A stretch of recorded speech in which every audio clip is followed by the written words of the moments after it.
ബിനോയ്, മാസപ്പടി കേസിൽ മുഖ്യമന്ത്രിക്കെതിരെ വിജിലൻസ് അന്വേഷണം ആവശ്യപ്പെട്ട മാത്യു കുഴൽനാടൻ MLA നൽകിയ ഹർജിയിൽ തിരുവനന്തപുരം വിജിലൻസ് കോടതി ഇന്ന് വിധി പറയും. ആരോപണങ്ങൾ സാധൂകരിക്കുന്ന രേഖകൾ ഹാജരാക്കാൻ മാത്യു കുഴൽനാടന് കഴിയാതിരുന്നത് വിചാരണവേളയിൽ വലിയ ചർച്ചയായിരുന്നു.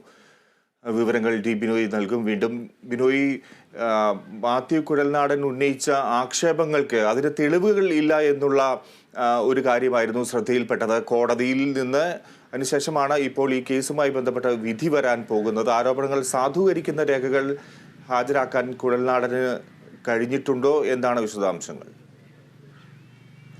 തീർച്ചയായും നിയമസഭയിലാണ് മാത്യു കുഴൽനാടൻ ഇത്തരത്തിലുള്ള ഒരു ആരോപണം ഉന്നയിച്ചത്. അതായത് മുഖ്യമന്ത്രിയുടെ മകൾ മാസപ്പടി വാങ്ങുന്നു CMRൽ നിന്നുള്ള ഒരു ആരോപണം. ഇതുമായി ബന്ധപ്പെട്ട ആ ആരോപണം വലിയ രീതിയിൽ നിയമസഭയിൽ കത്തുകയും ചെയ്തു. തൊട്ടു പിന്നാലെയാണ് മാത്യു കുഴൽനാടൻ തിരുവനന്തപുരം വിജിലൻസ് കോടതിയിൽ വിജിലൻസ് അന്വേഷണം ആവശ്യപ്പെട്ടുകൊണ്ട് സമീപിച്ചത്. നിരവധി പ്രാവശ്യം ഈ കേസ് ഹർജി വിചാരണയ്ക്കെടുത്തുവെങ്കിൽ തന്നെയും കൃത്യമായ രേഖകൾ മാത്യു കുഴൽനാടന് ഹാജരാക്കാൻ കഴിയാത്ത ഒരു സാഹചര്യമുണ്ടായിരുന്നു. കോടതി അത് നന്നായി വിമർശിക്കുകയും ചെയ്തു. അതായത് മാസപ്പടി നൽകുന്നതിന് വേണ്ടി മുഖ്യമന്ത്രിയുടെ മകൾ വീണ തെക്കണ്ടിക്ക് മാസപ്പടി നൽകുന്നതിന് വേണ്ടി പിണറായി വിജയൻ മുഖ്യമന്ത്രി ചില കാര്യങ്ങൾക്ക് വിട്ടുവീഴ്ച നടത്തി, അല്ലെങ്കിൽ ഭൂമി വിട്ടു നൽകുന്ന ചില വിട്ടുവീഴ്ചകൾ നടത്തിയെന്നായിരുന്നു മാത്യു കുഴൽനാടന്റെ ആരോപണം.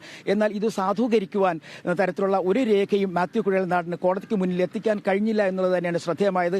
ഇത് തന്നെ കഴിഞ്ഞ ദിവസം കോടതി നന്നായി പരാമർശിക്കുകയും ചെയ്തു. അതേസമയം ഇതുമായി ബന്ധപ്പെട്ട കേസ് DD ഉൾപ്പെടെയുള്ള കേന്ദ്ര ഏജൻസികൾ അന്വേഷിച്ചു വരുന്ന ഒരു സാഹചര്യം കൂടി നിലനിൽക്കുന്നു. എന്തായാലും കഴിഞ്ഞ ദിവസം കോടതി വീണ്ടും ഒരിക്കൽ കൂടി ആവർത്തിച്ചു പറഞ്ഞു, അതായത് കൃത്യമായ രേഖകൾ കോടതിക്ക് മുന്നിൽ ഹാജരാക്കുവാൻ മാത്യു കുഴൽനാടന് കഴിഞ്ഞിട്ടില്ല.